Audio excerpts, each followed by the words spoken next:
Assalamualaikum warahmatullahi wabarakatuh. Alhamdulillah, alhamdulillahirabbil alamin. Allahumma shalli ala Muhammad wa ala ali sayyidina Muhammad.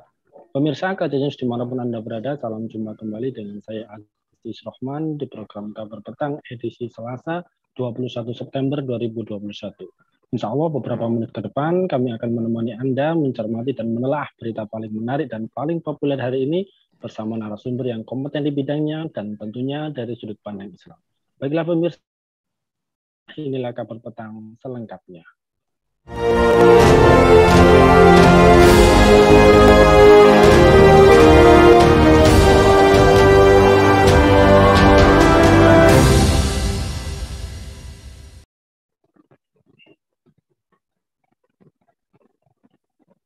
Pemirsa, Wakil Menteri Agama Zainud Tauhid Saadi mengkhawatirkan ketertarikan kalangan milenial pada khilafah dan jihad. Politikus Partai Persatuan Pembangunan atau P3 mendasarkan kekhawatirannya pada hasil penelitian program pasca sarjana Universitas Islam Negeri Sunan Kalijaga Yogyakarta di 18 kota atau kabupaten. Penelitian itu mengungkap generasi milenial sangat berminat mengakses literatur keagamaan. Masalahnya, literatur keagamaan yang banyak diminati justru yang bertopik jihad dan khilafah. Hal lain yang merisaukan Zainud adalah tantangan ekstremisme dan intoleransi. Hasil penelitian Pusat Studi Agama dan Budaya UIN Syarif Hidayatullah Jakarta di 18 kota kabupaten pada tahun 2018 menunjukkan ancaman ekstremisme di kalangan kaum muda berusia 15-24 tahun. Oleh karena itu, Zainud meminta Perguruan Tinggi Keagamaan Islam PTKI membekali mahasiswanya dengan perspektif moderat dalam memahami teks-teks keagamaan dan kehidupan sosial. Nah, pemirsa, seberapa pentingkah khilafah dan jihad hingga diminati dan diperjuangkan milenial? Apa motif pihak-pihak yang makin sengit menghadang upaya penegakan syariah dan khilafah, dan apa bahaya dari dibalik proyek Islam moderat? Untuk membahasnya kami telah terhubung dengan pengamat kebijakan publik dari Indonesia Justice Monitor, Bung Erwin Permana. Kita sapa dulu beliau. Assalamualaikum warahmatullahi wabarakatuh, Bung Erwin. Waalaikumsalam warahmatullahi wabarakatuh, Bung Aziz Rahman. Ya, baik. Gimana ini, Bung, kabarnya hari ini? Sehat? Alhamdulillah, luar biasa, dahsyat. Alhamdulillah. Baik, Bung. Mencermati terkait dengan pemberitaan tersebut ini, dalam kacamata Anda ini, seberapa pentingkah khilafah dan jihad hingga diminati dan diperjuangkan oleh para milenial kita saat ini? Ya, pertama harus kita pahami bahwa istilah milenial itu merupakan suatu istilah untuk kelompok demografi tertentu yang kira-kira lahir itu kisaran 1980-an hingga tahun 2000-an. Jadi sekarang sudah memasuki fase dewasa dan dipastikan dalam 10-20 tahun ke depan itu mereka yang paling banyak nanti memainkan peran dalam kehidupan ini.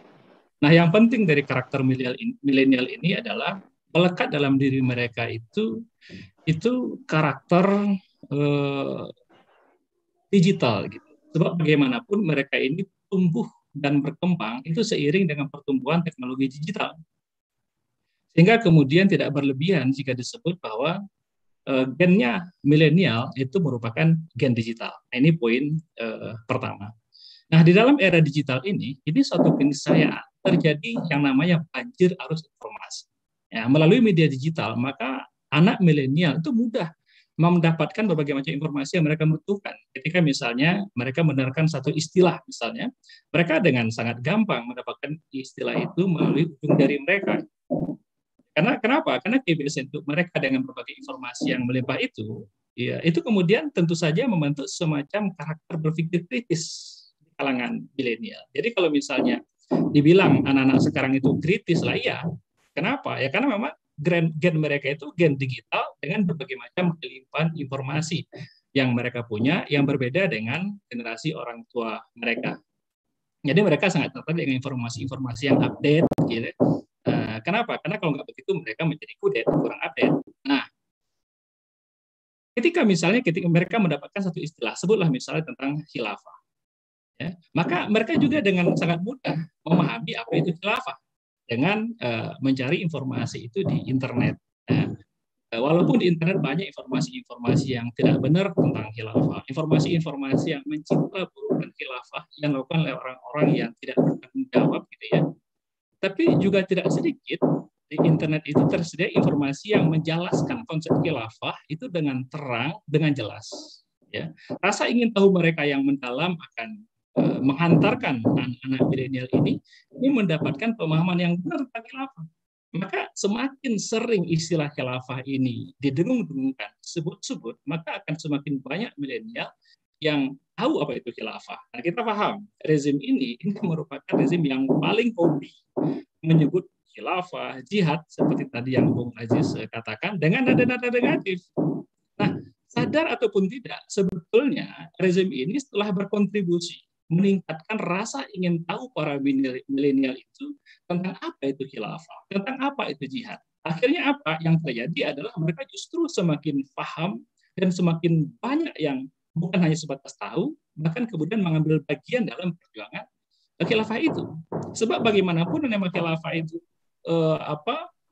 itu kan sebuah ajaran yang mulia. Ya, kalau misalnya kita mengkaji kitab-kitab yang dikarang oleh ulama, bahkan termasuk juga ulama Nusantara sendiri, diantaranya ada Sulaiman Rasyid itu telah menjelaskan bahwa yang namanya khilafah itu adalah mahkota kewajiban. Yang tanpanya sebagian besar kewajiban dalam Al-Quran tidak bisa dilaksanakan. Ya, akibat tidak melaksanakan kewajiban itu, nah mereka mengalami berbagai macam kehidupan yang tak putus dirundung malang. Ya, kehinaan demi kehinaan menimpa kaum muslim, gitu ya. Ada saja setiap hari masalah yang menimpa mereka, penghinaan terhadap Nabi, pembunuhan ulama, perampasan kekayaan alam, dan seterusnya. Gitu.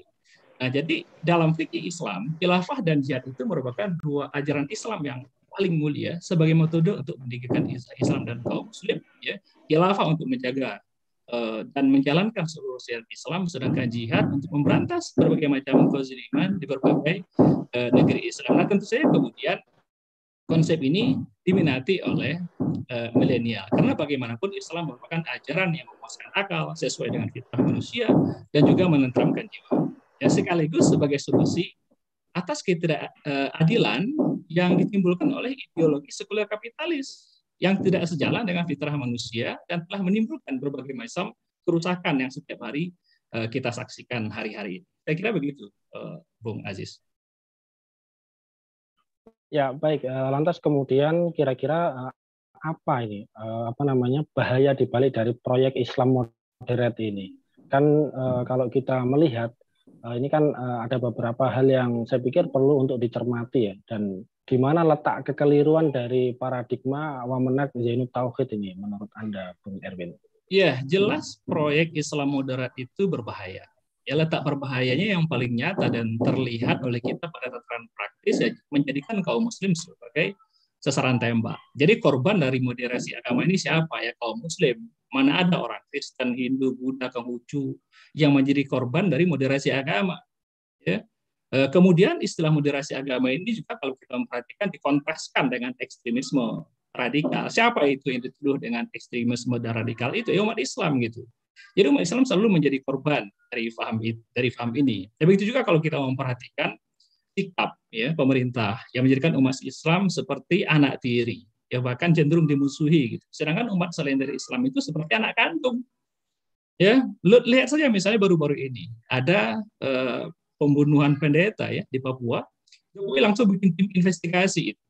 Lah sedangkan Ustadz sudah berapa banyak Ustadz yang dibunuh.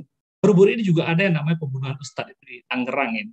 Pada saat yang bersamaan, yang satu dibikin tim investigasi mengusut kejadian itu, tapi untuk kasus yang lain, jangankan tim investigasi, ya, ucapan bela sungkawa pun kita nggak pernah dengar itu dari mulut Jokowi. Nah, itulah bentuk ketika menjadikan umat Islam sebagai anak tiri dan juga sekaligus sasaran untuk dilemahkan. Itu yang pertama. Poin berikutnya adalah terletak kepada standar moderat yang berpijak kepada asas relativisme, sekularisme, dan juga pluralisme agama. Gitu.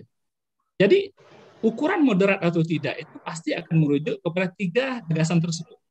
Ya, maka hakikatnya moderasi agama itu merupakan penjajahan secara pemikiran terhadap umat Islam. Umat Islam dipaksa untuk berpikir dengan standar liberal yang bobrok. Hasilnya apa? Ya, umat Islam harus toleran terhadap misalnya paham-paham LGBT, ya, toleran terhadap penista agama, toleran terhadap penghinaan Nabi gitu. Nah, jadi jelas proyek Islam liberal itu berbahaya dan wajib ditolak. Jadi kekeliruan paradigma Islam moderat itu terletak pada asas yang tidak berpijak kepada Al-Quran dan Sunnah. Paradigma berpikir mereka dibangun di atas 3 asas tadi itu. Ini relativisme, sekularisme, dan juga pluralisme agama. Padahal dalam Islam standar toleransi itu adalah Al-Quran dan Sunnah. Itu saja. Apa saja yang ditoleransi oleh Al-Quran dan Sunnah, maka kaum muslim wajib mentoleransi. Sebaliknya, apa saja yang tidak ditoleransi oleh keduanya, oleh Al-Quran dan Sunnah itu, maka kaum muslim nggak boleh mentoleransi. LGBT misalnya, ya itu nggak boleh toleransi. Kenapa? Karena syarat nggak toleransi. Terus kemudian penistaan terhadap agama, orang murtad keluar dari Islam, gitu. Itu dilarang oleh agama. Ya. Seorang muslimah menikah dengan non-muslim, mengangkat pemimpin dari kalangan kafir misalnya, itu jelas dilarang oleh agama. Makanya kita ikut aturan agama dan itu tidak boleh ditoleransi. Mungkin gitu. Ya, baik. Lantas kemudian kira-kira apa motif dari pihak-pihak yang makin sengit menghadang upaya penegakan syariah dan khilafah saat ini, Bung Erwin? Ya, upaya menghadang tegaknya syariah dan khilafah, saya kira nggak bisa dipandang sebagai perspektif lokal. Kita harus memandangnya sebagai sebuah perspektif global. Ya, nggak bisa hanya dipandang sebagai perspektif kekinian. Ya, apalagi dipandang hanya perspektif rezim yang berkuasa saat ini gitu. Ya, upaya menghalangi tegaknya syariah dan khilafah itu tidak lepas dari politik luar negeri negara-negara barat khususnya Amerika Serikat. Ya, secara garis besar setidaknya ada 2 motif saja menurut saya. Motif pertama adalah mempertahankan sistem sekuler kapitalis demokrasi di negeri-negeri muslim, ya, dengan cara mempertahankan penguasa-penguasa yang menjadi proksi mereka. Kenapa mereka perlu mempertahankan demokrasi sekuler? Karena hanya dengan demokrasi sekuler itu saja negara barat seperti AS itu senantiasa bisa mengeruk dan juga mengeksploitasi, menghisap kekayaan alam negeri-negeri muslim termasuk Indonesia yang sangat kaya raya. Ya, sedangkan penguasa-penguasa negeri muslim yang merupakan peliharaan mereka, ya bagilah rumah-rumahnya. Itu yang pertama. Jadi motif untuk mempertahankan sistem sekuler kapitalis demokrasi yang ada. Yang motif yang kedua adalah menghalangi kembalinya Islam, ya, ke dalam kehidupan. Ya, menghalangi umat Islam untuk berislam secara kafah dan mengimplementasikan Islam secara kafah dalam kehidupan, ya, dalam naungan negara khilafah. Kenapa kaum muslim perlu dihalangi? Ya sebab jelas itu merupakan karakter dasar mereka, orang non-Islam yang tidak meridhoi kaum muslim untuk taat beragama dan berislam secara kafah. Itu disebutkan di dalam Al-Quran. Tapi di sisi lain mereka juga paham bahwa negara-negara barat itu, jika ya umat Islam berislam secara kafah di bawah naungan khilafah, maka tidak ada jalan lagi bagi negara-negara barat untuk menguasai kekayaan alam negeri-negeri muslim seperti yang selama ini mereka lakukan. Gitu. Itu Mas Aziz. Baik, lantas kemudian menurut Anda ini kira-kira bagaimana khilafah itu bisa menjadi sebuah solusi ya untuk membendung neoliberalisme dan neoimperialisme yang membahayakan negara, termasuk generasi muda ini, Bung Erwin?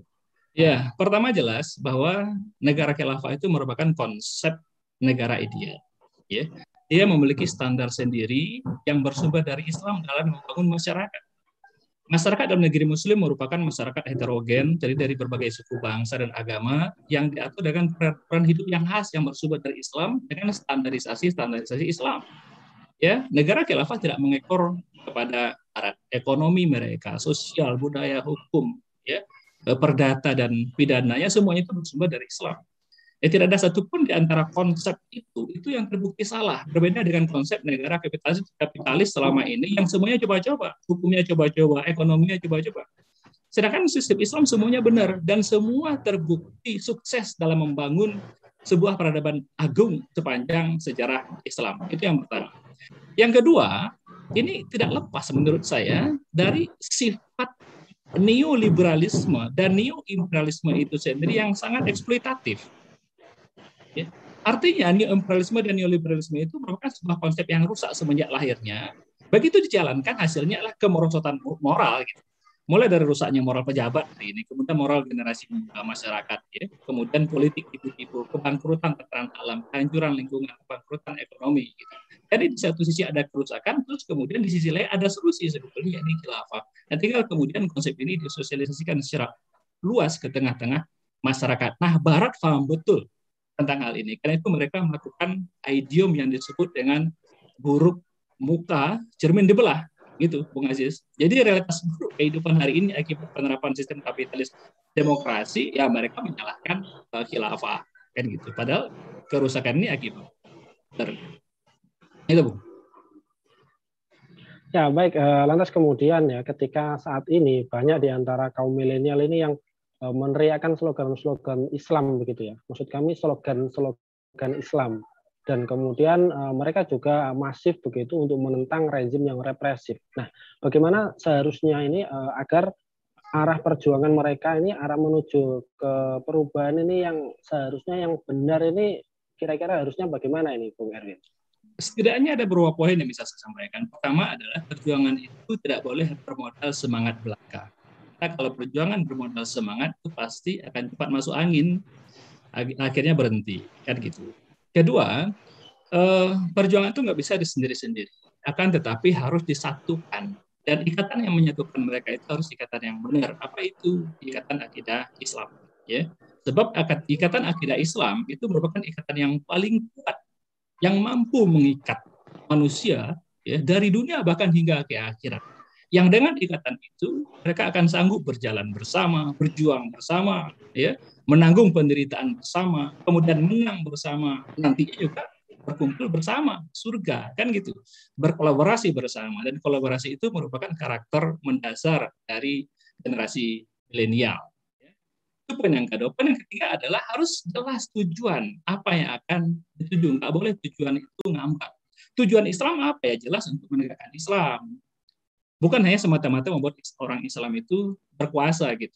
Ya. Dan untuk itu mereka harus memahami lebih dalam tentang Islam, peradaban Islam. Ya.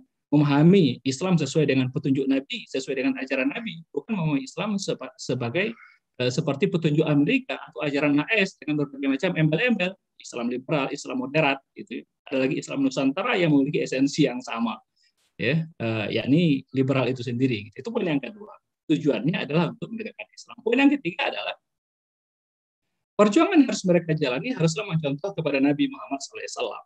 Jadi sebetulnya kita ini umat Islam enak sebetulnya. Ya nggak perlu lagi nyari-nyari contoh yang lain. Sudah ada bukti contoh sukses, yakni teladan yang dibangun oleh Nabi Muhammad yang telah berhasil memperjuangkan dan memenangkan Islam. Nggak ada yang lain yang berhasil selain dari Nabi. Karena itu kita ikut contoh Nabi saja. Dan juga kita tidak mau kan perbuatan kita ini sia-sia. Kalau kita tidak mencontoh Nabi, maka amalan kita menjadi amalan yang tertolak. Tentu kita tidak mau hal itu. Nah, karakter perjuangan Nabi itu menyampaikan Islam itu secara berani, apa adanya, dan nggak boleh dilakukan tanpa kekerasan. Jadi nggak boleh anak milenial itu berjuang mendakwakan Islam itu dengan kekerasan. Gitu, Bung.